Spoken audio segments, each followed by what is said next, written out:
ఎక్కడా కూడా శాస్త్రం మనిషిని బలవంతంగా ఈడ్చుకొచ్చి నువ్వు ఇది చేయాలి అని చెప్పదు శాస్త్రం. నీకున్నటువంటి శక్తి సామర్థ్యాలపై ఇప్పుడు ఒక 100 రూపాయలు ఖర్చు పెట్టి ఏదో ఒక మంచి పని చేయాల్సినటువంటి సామర్థ్యం ఉన్నవాడికి శాస్త్రం నువ్వు 100 రూపాయలు ఖర్చు పెడితే సరిపోదు, నువ్వు 1,00,000 రూపాయలు ఖర్చు పెట్టాల్సిందే అని ఎప్పుడు శాస్త్రం చెప్పదు.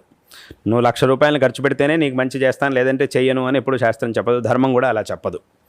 శాస్త్రం ఏం చెప్పింది అని అంటే, నీకు దగ్గర ఇంతే సామర్థ్యం ఉందా, అయితే దాన్నే నువ్వు చెయ్యి, నీకు కావలసినటువంటి శ్రేయస్సుని నేను ఇస్తాను అని ధర్మం అని శాస్త్రం మనకి చెప్పింది.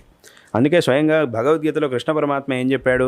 పత్రం పుష్పం ఫలంతోయం యోమే భక్త్యా ప్రయచ్చతి తదహం భక్త్యుపహృతం అశ్నామి ప్రయతాత్మనః అని అన్నాడు. అంటే ఏమిటి? నువ్వేదో నాకు లక్షలు కోట్లు కిలోలు బంగారాలన్నీ సమర్పించాల్సిన అవసరం లేదు. అంటే ఆ సామర్థ్యం ఉంటే నీ ఇష్టం, సమర్పించు, పర్వాలేదు.